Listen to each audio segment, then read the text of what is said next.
Arrancamos. Gracias a Dios. Hoy me toca predicar y doy gracias a Dios por eso, porque, bueno, siempre anhelo dar una palabra y hoy, gracias a Dios, me dio la oportunidad.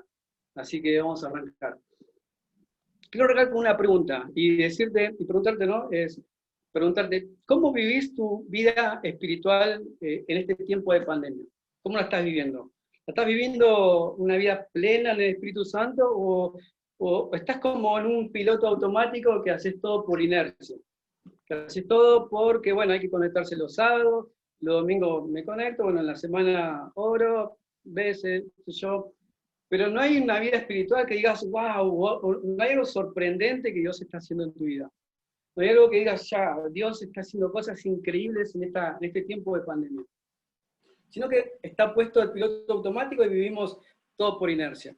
Bueno, yo quiero hablarte un poco de eso, es cómo podemos salir de, si es que estamos en un piloto automático, si es que estamos viviendo una vida espiritual llana, sin tantos wow en nuestra vida, sin tantas cosas sorprendentes que Dios nos está hablando a través de su palabra, o está haciendo en nuestra vida natural.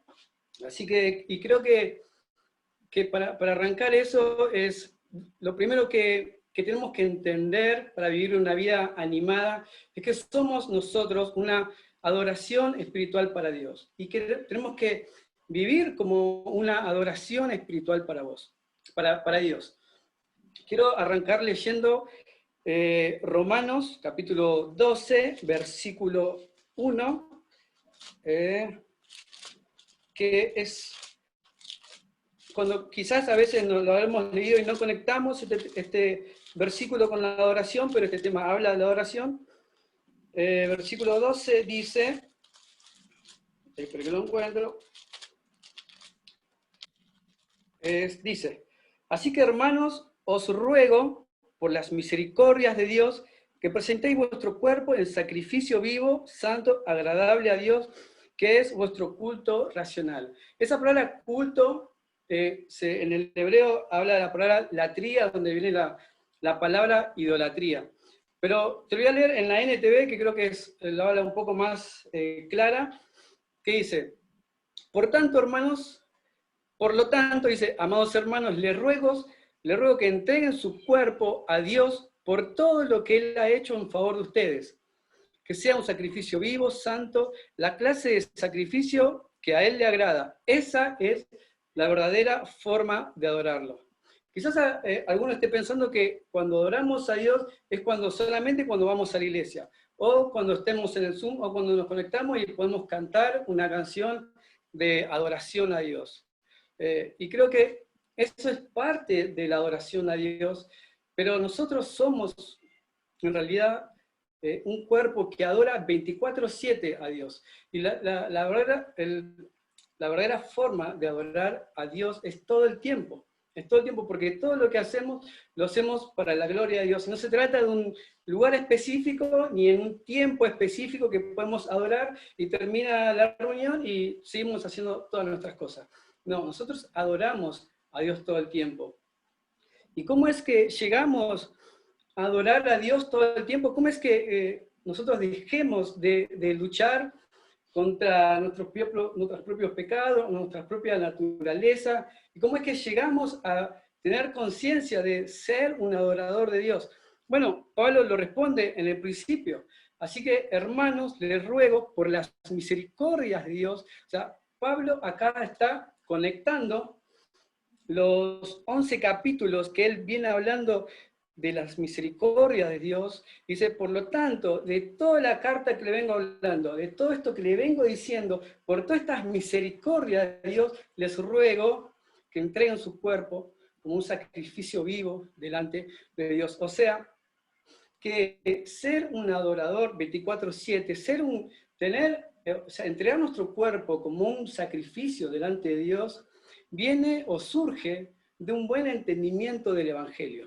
O sea, cuando entendemos y conectamos qué son las misericordias de Dios, a través de ese entendimiento, nosotros no podemos, o sea, entendiendo eso, nosotros nos entregamos a lo que Dios quiere de nosotros. O sea, y vamos a ir mechando un poco lo que dice el capítulo 1 hasta el 8, vamos a ver de lo que habla Romanos, de las misericordias de Dios. Y creo que cuando terminemos de entender esto, vamos a tener una noción y un entendimiento que nos va a llevar a adorar a Dios.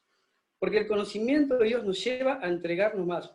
Juan decía en primera de Juan, dice que nosotros le amamos a Él porque Él nos amó a nosotros. O sea, sabiendo de todo lo que Él nos amó a nosotros, nosotros respondemos en amor a Él. Entonces, vamos a ver qué Dios dice del Evangelio. Arranca en el capítulo 1, versículo 1, y dice: Pablo, siervo de Jesucristo, llamado a ser apóstol, apartado para el Evangelio de Dios. Y ahí empieza a hablar de lo que es el Evangelio. Y voy a arrancar con el capítulo 1. En el 16 dice: porque no me avergüenzo del Evangelio, porque es poder de Dios, ¿no? para todo aquel que cree. Y en el versículo 18 arranca con esto, el Evangelio de Dios arranca con esto. O sea, dice: porque la ira de Dios se revela desde el cielo contra toda impiedad e injusticia a los hombres que detienen con injusticia la verdad.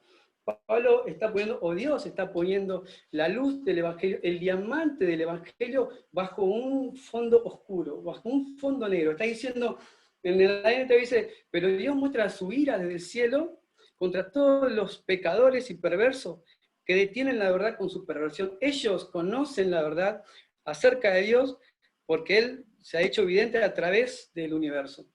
O sea, la verdad acerca del hombre, la verdad acerca de quiénes somos nosotros sin Cristo, quién es el hombre en la condición de nacer, de nacimiento. Nosotros nacemos bajo la ira de Dios. Mira lo que dijo Jesús: el que cree en el Hijo tiene vida eterna, pero el que rehúsa creer en el Hijo no verá la vida, sino que la ira de Dios permanece sobre él. O sea, esa ira de Dios no se va a derramar en esta vida, sino que se va a derramar en el juicio final. Y es por eso que, entendiendo esta verdad acerca de nosotros, y entendiendo lo que Dios hizo para sacarnos de esa condición de condenación, nosotros nos entregamos a Dios en la adoración. En el capítulo 2, bueno, en el capítulo 1 sigue Pablo exponiendo los pecados más perversos, se habla de los homosexuales, de las mujeres homosexuales, de los asesinos, de los borrachos y muchos pecados terribles.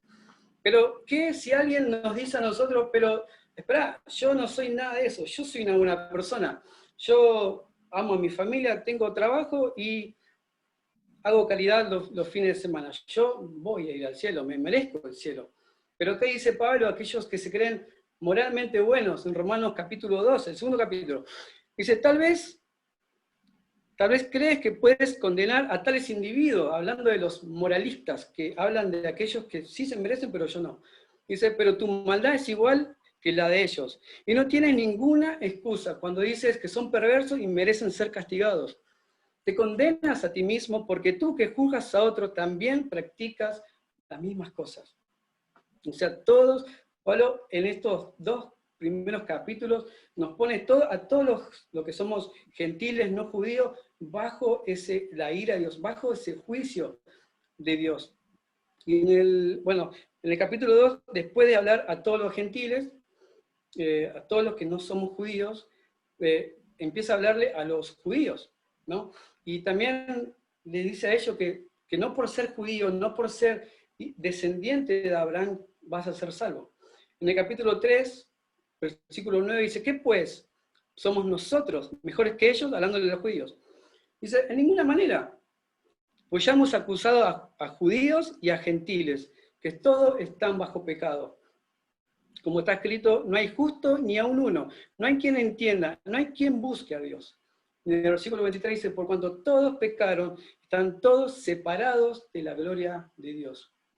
Entonces, cuando entendemos quiénes somos nosotros sin Cristo y que merecemos el castigo y la justa ira de Dios y el justo castigo que Dios tiene para aquellos que rechazan el Evangelio, Dios nos empieza a ir a hablar de la gloria y la misericordia que Él dio a través de Jesucristo, que Él nos entregó, que no nos dejó en ese lugar de condenación. Y ahora empieza a hablar de la gran noticia del Evangelio, de la mejor noticia que alguien puede escuchar, que nosotros pudimos escuchar. Cristo hizo por nosotros lo que nosotros no podíamos hacer por nosotros mismos. Vivió una vida perfecta de la cual nosotros jamás pudiéramos haber vivido, para que al final de esta vida Él termine como un criminal en una cruz,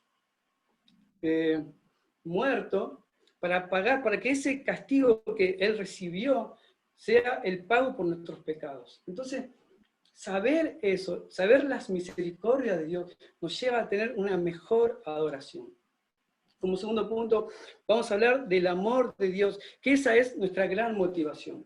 Esa es la gran motivación de cuando nosotros estamos un poco desanimados, cuando nosotros estamos un poco que a veces pasa un tiempo y no oramos, pasa un tiempo y no leemos la Biblia, o estamos en ese piloto automático.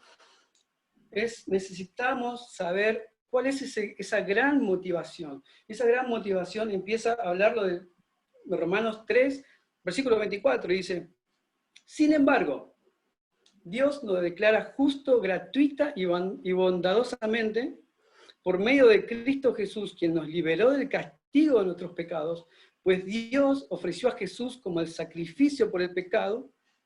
Las personas son declaradas justas a los ojos de Dios cuando creen que Jesús sacrificó su vida al derramar su sangre. Ese sacrificio muestra que Dios actuó con justicia cuando se contuvo y no castigó los pecados en el pasado, porque miraba hacia el futuro y de ese modo los incluiría a los que llevaría a cabo en el tiempo presente. Dice, Dios hizo todo esto para demostrar su justicia, porque Él mismo es justo e imparcial y declara a los pecadores justos a sus ojos cuando creen en Jesús. Fíjese cómo esta figura legal que Dios mete en 4 oportunidades nos declara justo delante de Él. ¿Y cómo puede ser que nosotros, siendo culpables delante de Dios, Él nos declara justo? Ahora le voy a leer un proverbio, y acá se encuentra como el gran dilema que le llaman los teólogos, el gran interrogante: ¿cómo es que se resuelve esto? Dice Proverbios, capítulo 17, versículo 15, dice: dos cosas detesta el Señor, que se castiga al inocente y que se perdone al culpable. ¿Cómo nosotros, siendo culpables, Dios nos perdonó? ¿Cómo Él decidió perdonarnos? O sea, sin dejar de ser justo, sin dejar de aplicar la justicia que nosotros merecíamos. Bueno, eso es lo que hizo Jesús, y esa es la serie que nosotros venimos hablando, de la vida de Jesús. ¿Qué hizo Jesús con nosotros? ¿Y cómo nosotros podemos responder en la adoración a Él? Si yo les pregunto a ustedes, ¿qué hizo Jesús por nosotros? Bueno, alguno me dirá, Cristo murió por mí, y está perfecta esa respuesta. Pero no fue solamente eso lo que hizo Jesús, porque si Cristo solamente murió por mí, me quedo en la mitad de lo que hizo Jesús. No solamente Cristo murió por mí, sino que vivió una vida en perfecta obediencia, sin pecado, y que esa misma obediencia de Cristo, esa misma vida sin pecado, se nos es puesta a nosotros. Esa vida que Cristo vivió perfectamente es la misma vida, o la misma justicia que nosotros somos revestidos delante del juicio. Y por eso que nosotros, Dios pasó por alto el pecado de nosotros, pero no es que Él no castigó el pecado de nosotros. Sí fue castigado, porque el culpable tiene que pagar.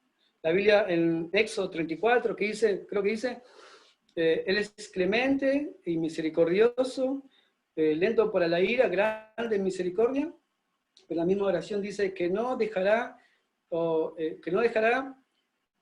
culpable al inocente. Capítulo 34, dice, que no pasará por alto al culpable, o sea, que Él va a castigar al culpable. O sea, todos nuestros pecados son todos castigados en la persona de Jesús. Y al saber eso, al saber las misericordias de Dios, nosotros reaccionamos y entendemos lo que hizo por nosotros y reaccionamos en adoración. Dios no rebajó su estándar de justicia y de santidad, no. no dejó de lado la justicia. No, no es, quizás alguien piense que el Dios del Antiguo Testamento era rudo y era malo, y el de ahora es un viejito buena onda. No, es el mismo Dios que castigó el pecado y que sigue castigando el pecado. Pero nosotros, el pecado se lo llevó Jesús en la cruz del Calvario. El pecado y cada uno de nuestros pecados se lo llevó hasta el último. Fue cargado sobre la vida de Jesús. 2 Corintios 5:21 dice, al que no conoció pecado, por nosotros lo hizo pecado, para que nosotros fuésemos justicia de Dios en él. Este versículo me encanta. Dice, al que no conoció pecado, a Cristo, que nunca pecó, por nosotros Dios lo hizo pecado. ¿Qué significa eso? ¿Que lo hizo pecador? No, porque anteriormente dice que no conoció pecado. Pero eso se tiene que leer que por nosotros Dios entregó una ofrenda por el pecado. Ese fue el pago que Dios dio por el pecado de cada uno de nosotros. ¿Para qué? Para que nosotros fuésemos justicia de Dios en él. Para que la vida justa de Jesucristo sea revestida en nosotros. Para que nosotros tengamos vestido de justicia. Para que en aquel día, cuando estemos a punto de entrar al cielo, Dios nos mira a nosotros como si fuera que nunca hayamos roto un plato. Totalmente justo. Totalmente vestido con la justicia de Jesús. Y eso es lo que hizo por nosotros. Tuvo misericordia y tuvo gracia. Tuvo misericordia porque nos perdonó el pecado. Nos perdonó todas las transgresiones y las violaciones que hicimos de su ley. Y nos dio gracia. O sea, no solamente nos quitó el pecado, sino que la gracia es que nos puso la vida de Jesús. Para ilustrar un poco mejor qué es la diferencia entre gracia y misericordia, hace mucho ya lo había comentado, y lo vuelvo a repetir, que imagínense ustedes que que van a trabajar un banco, ¿no? El primer día. Van a trabajar un banco el primer día, y que el primer día ven la ocasión de robarse 5 lingotes de oro, ¿sí? Bien grosso. ¿No? Ustedes se lo llevan, está evaluado en, no sé, 50 millones de dólares. Se lo están llevando en la mochila y antes de llegar a su casa, ¡pum! Cae la policía, lo agarran, preso. El juez dice que ustedes van a merecer 30 años de cárcel, o 50, por lo que hicieron. Pero imagínense que el dueño del banco lo que hace es retirar los cargos, se presenta delante del juez y va a retirar los cargos por lo que ustedes hicieron. Y el juez le dice, no, para retirar los cargos tienen que pagar una fianza. Y la fianza es la misma fianza, el mismo dinero que la persona se estaba robando. Bueno, el dueño del banco va y paga la fianza para que ustedes queden en libertad. Retira los cargos y paga la fianza. Eso es misericordia. El dueño del banco tuvo misericordia. Pero ahora imagínense que al otro día te llaman para presentarte en la oficina y dice que quiere, que está él, el dueño del banco, y está su hijo. Y dice que te quiere dar la mitad de la herencia, o sea, que seas heredero juntamente con el hijo. Te quiere dar casi todo, juntamente con el hijo. Eso es gracia. Te dio algo que no merecías. Entonces, eso es lo que hizo Jesucristo con nosotros. Nos dio misericordia, nos limpió de todos los pecados y nos dio gracia. Nos dio la vida justa de Cristo que nosotros no merecemos, que nosotros jamás hubiésemos podido hacer. Ese es como un trueque, ¿no? Nos quitó la ropa de inmundicia y nos vistió con ropa de justicia. Y eso es Jesús. Y esas son las misericordias de Dios. Y eso es, después de escuchar el fondo negro de pecadores que merecemos el infierno, lo que hizo Dios por cada uno de nosotros. Nos perdonó, nos salvó, y hoy podemos ser y decir que somos hijos de Dios. Y eso es algo maravilloso. En Romanos 8:17, Pablo sigue y dice, así como somos sus hijos, también somos sus herederos. De hecho, somos herederos junto con Cristo de la gloria de Dios. Pero si vamos a participar de su gloria, también debemos participar de su sufrimiento. Pero lo primero dice que somos sus hijos, somos sus herederos, juntamente con Cristo. O sea, todo lo que heredó Cristo, lo que tiene Cristo, también nosotros vamos a tener. Y entender todo eso es amarlo más. No es como esa frase que dice que la violencia engendra más violencia. Bueno, el amor engendra más amor. Saber de cuánto Dios nos amó, saber de cuánto Dios nos perdonó, que nosotros teníamos un destino eterno en un lugar de sufrimiento, nos cambió totalmente y nos puso en la relación correcta con Él, nos puso delante de Él como hijos amados, aceptados, justos. Él nos dio todo. Él nos dio todo y sabiendo todas estas cosas, respondemos nosotros en oración. Él nos dio todo. Versículo 32 dice, el que no escatimó ni a su propio Hijo, sino que lo entregó por todos nosotros, ¿cómo también no nos dará todas las cosas? ¿Quién acusará a los escogidos de Dios? Dios es el que justifica.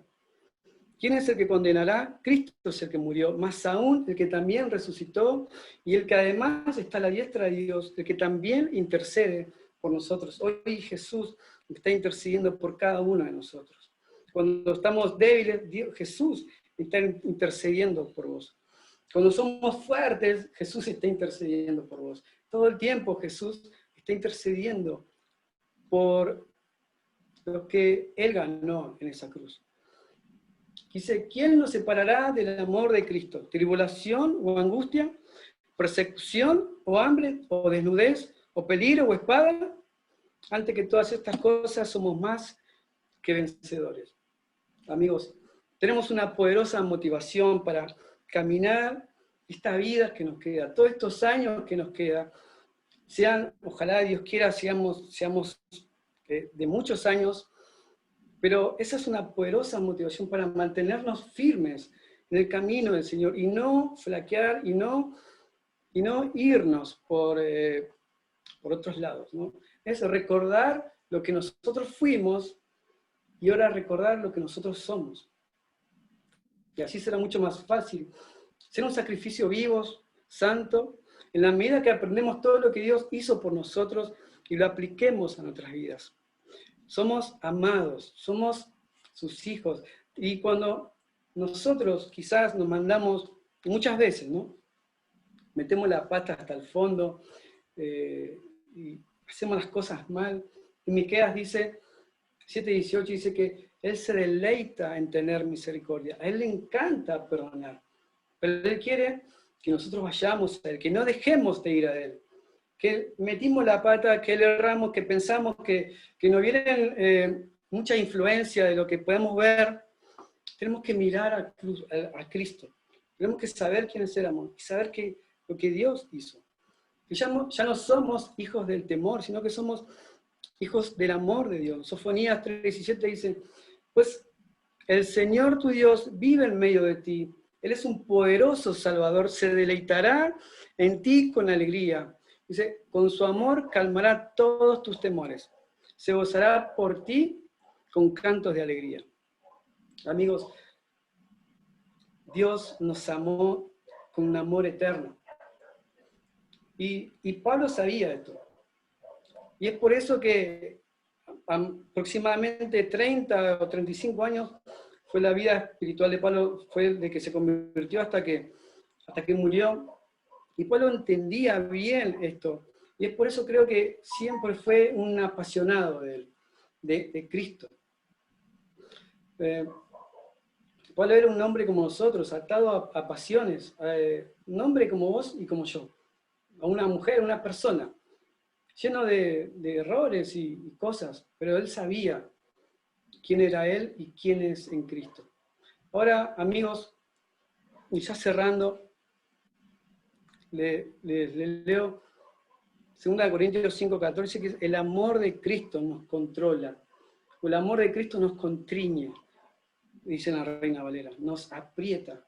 Dice, pues estamos convencidos, o sea, sabemos, entendemos, estamos convencidos de que uno murió por todos y por eso todos han muerto.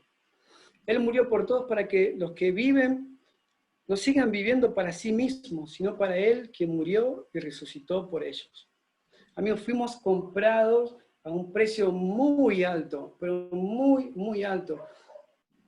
Muchísimo más de lo que nosotros valemos. El Hijo de Dios se hizo hombre en esa cruz para que nosotros tengamos vida eterna. ¿Y cómo es que reaccionamos al saber todas estas cosas? Reaccionamos en adoración, reaccionamos en amor, reaccionamos en entrega, en humillación. Esa condición que nosotros estamos sin Cristo, ahora en la condición de hijos, nos lleva a ser un adorador todo el tiempo, a estar agradecidos por todo. Si esta semana quizás no pasaron cosas buenas o extraordinarias, ya sabemos que la bendición de ser hijos la tenemos todos los días, que las misericordias de Dios son nuevas cada mañana, y que tenemos para vestirnos, tenemos para comer y tenemos techo.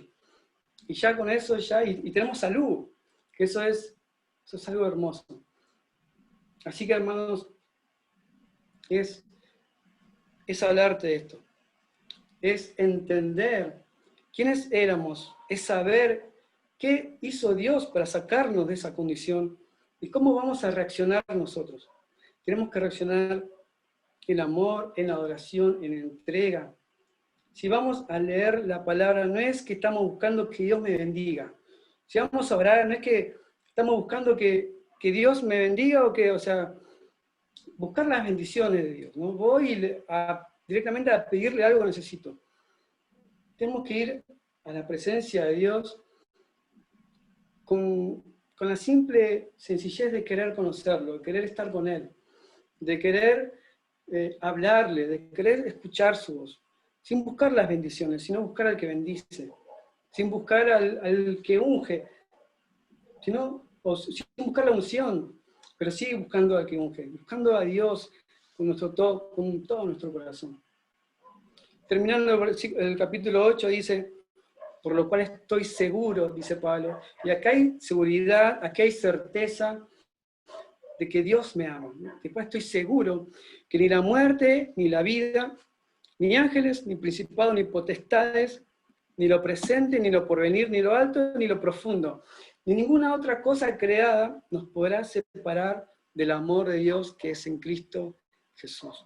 Amados, mi llamado esta noche es a que conozcas la misericordia de Dios, a que agarres la palabra de Dios, conozcas y te metas y te sumerjas en la palabra de Dios, a poder conocer más de su misericordia, quiénes éramos sin Él, qué hizo Dios para sacarnos de ese estado y cómo vamos a reaccionar nosotros en gratitud y en adoración. Y mi deseo para esta noche es lo que decía Pablo, segunda Tesalonicenses 5, dice, escuchen bien, dice, que el Señor les guíe el corazón a un entendimiento total y a una expresión plena del amor de Dios, de la perseverancia con paciencia que proviene de Cristo. Ese es mi deseo y ese es lo que oré esta semana, para que tengamos un entendimiento total del amor de Dios, de que Él nos ama, y no sea a veces una frase hecha, que Dios nos ama, no, sino que podamos entender lo que a veces es inentendible, o que en realidad es inentendible, que es el amor de Dios. Y que ese entendimiento, que esa comprensión del amor de Dios, nos lleve a una expresión plena de nuestro cuerpo, nuestra vida, en adoración, y una perseverancia, como dice su palabra, con paciencia, que proviene de Dios. Así que, terminar con eso es que conozcamos más el amor de Dios, que ese amor nos lleve más a adorar a Dios, y que nada, vamos a terminar adorando. Y mi llamado es ese, es a que te introduzca más en su palabra, a que ores, pero con el anhelo de querer conocerlo, con el anhelo de querer estar con Él, con el deseo de decir, Dios, acá está mi cuerpo, soy un sacrificio vivo, soy una entrega para vos, y mi entrega solamente es en amor y lo que Dios haga en el futuro, lo que Dios va a hacer con nosotros, va a ser de pura gracia y de pura misericordia. Solamente nosotros nos entregamos a Él, a su plan, y que Él haga con nosotros lo que quiera. Así que ya terminamos esta prédica, pero me gustaría terminar adorando. Yo le pido a Mica que prepare una canción para que podamos expresar lo que hay en nuestro corazón, para que podamos cantar con el corazón lo que sentimos verdaderamente, que es amor por aquel que nos salvó, de que nosotros no merecíamos nada, pero Dios decidió salvarte y salvarme. ¿Cantamos? Amén.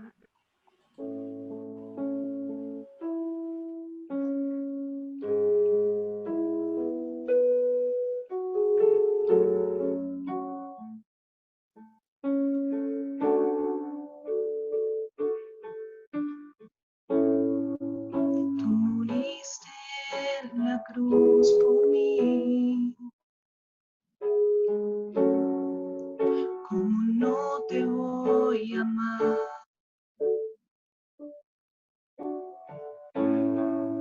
Tú moriste en la cruz por mí.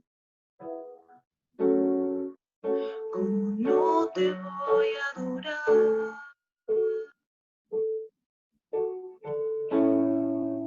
Tú moriste en la cruz por mí. ¿Cómo no te voy a amar?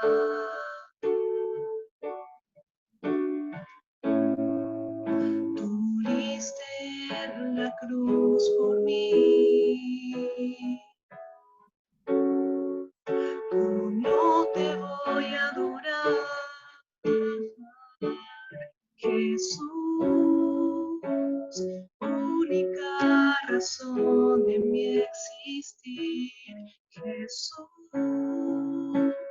eres el anhelo del corazón. Jesús, razón de mi vivir. Lo dejo todo por ti.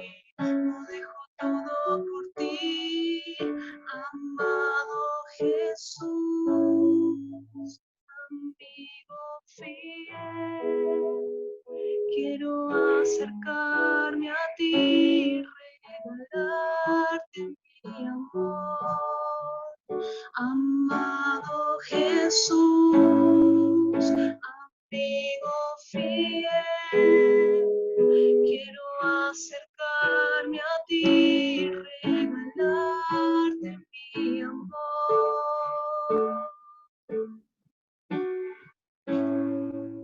Tú moriste en la cruz por mí. ¿Cómo no te voy a amar? Cristo,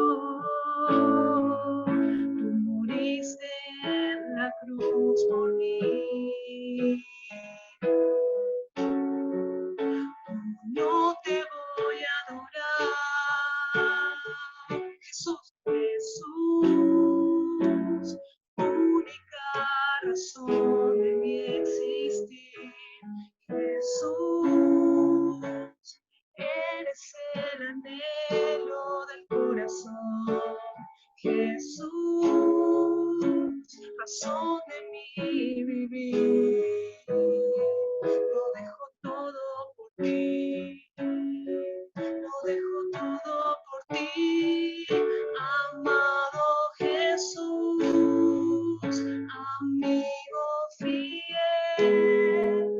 Quiero acercarme a ti, regalarte mi amor, amado Jesús, amigo fiel.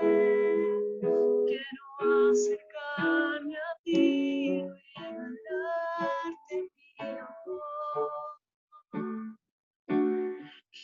Jesús, única razón de mi existir. Jesús,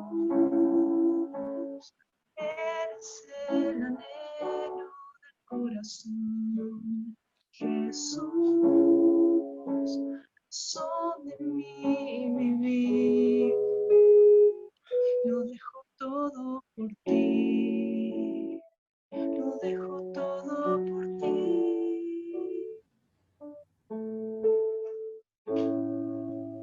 Amén. Amén. Bueno, terminamos. Si alguien